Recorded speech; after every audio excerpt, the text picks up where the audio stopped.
Hi friends, hope you are doing well. I am Dr. Ganguly. Welcome to my channel. So today I am going to discuss about studying in New Zealand, and this is a series I am going to make about several countries where you can go to study and which are very beautiful countries in terms of studying there. If you are somebody residing in this country, great for you, but if you are an international student, you can check out these countries and some of the universities I am going to mention. So essentially, if we look at New Zealand, it's a country in the southern hemisphere. It's a very beautiful country. It's got 9,000 miles of seashore, ice blue lakes, mountains, glaciers. There is little or no pollution there. There are some beautiful lakes. For example, there is Lake Tekapo. It's a blue glacial water. There are many beautiful flowers and so on. So essentially you are going to find a lot of nice sceneries in New Zealand which you can take advantage of during your vacations and weekends. Beside this, there are a plethora of galleries and museums in New Zealand. Then there are also the Maori people. These are the native people of New Zealand, and they have a separate language. They have a unique culture, and so if you are in New Zealand, you can take advantage of learning more about these people also. So this experience is going to be different for you than the experience in many other countries. Now, New Zealand has been ranked as one of the most beautiful countries in the world by the US News magazine, and essentially we are going to now take a look at the top universities or some of the more popular universities in New Zealand. Now, if you are somebody living in, for example, Delhi, Beijing, Los Angeles, New York, Tokyo, Berlin, Rio de Janeiro, Sao Paulo, or Johannesburg for that matter, you will certainly appreciate the scenery in New Zealand and also the fact that there are fewer people there. The towns are essentially small towns and so on. And so the absence of pollution will certainly be a very great attraction for you. So now with these preliminaries behind us, let us start looking at the universities. So there are 4 top universities which we are going to cover. They are the University of Auckland, the University of Otago, the Victoria, University of Wellington, and the University of Waikato.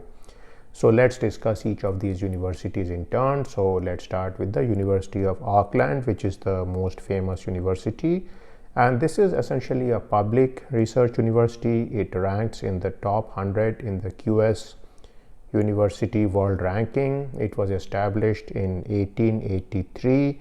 It is New Zealand's largest university with over 40,000 students. There are 8 faculty here, including the law school.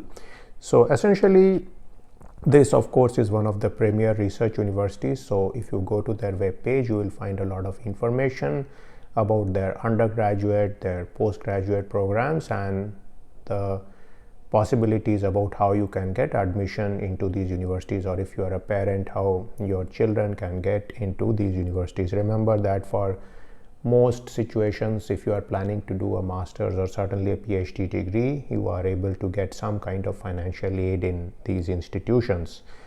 And the next university is the University of Otago. This was established in 1869. It's the oldest university in New Zealand. It's also a public research university, and it's ranked as one of the world's most beautiful university campuses. So that's something to keep in mind. It's got more than 20,000 students, and it's situated in Otago, which is a university town in New Zealand. Now next we come to Victoria University of Wellington, and this is a public university in Wellington, established in 1897. This is ranked about 215 in the QS ranking. It's got about 23,000 students. So this is in the city of Wellington.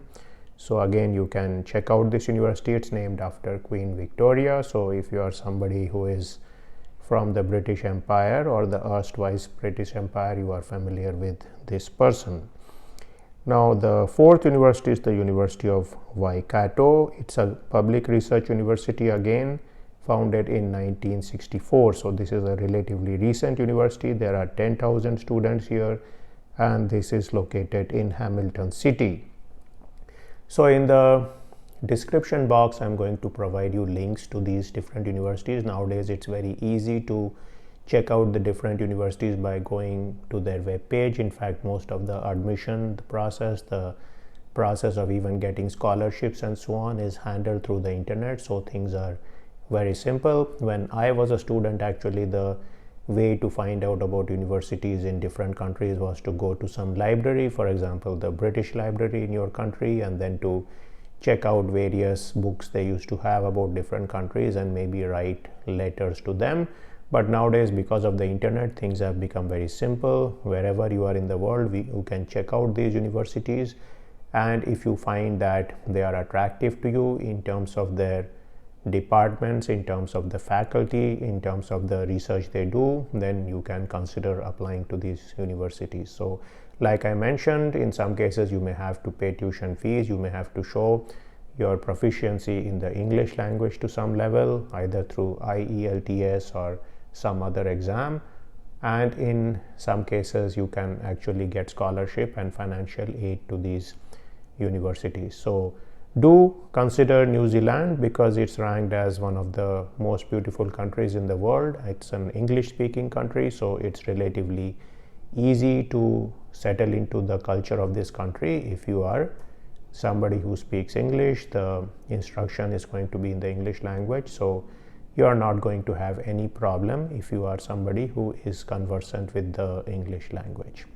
So that was my take on studying in New Zealand. If you need some more guidance about English language, I'm going to give a video or two in the end screen, so you can check those out to increase your proficiency in the English language. And if you are interested in more detail, you can certainly contact the Embassy of New Zealand in your home country for the different scholarships which may be specifically there for people of your country to go and study in New Zealand.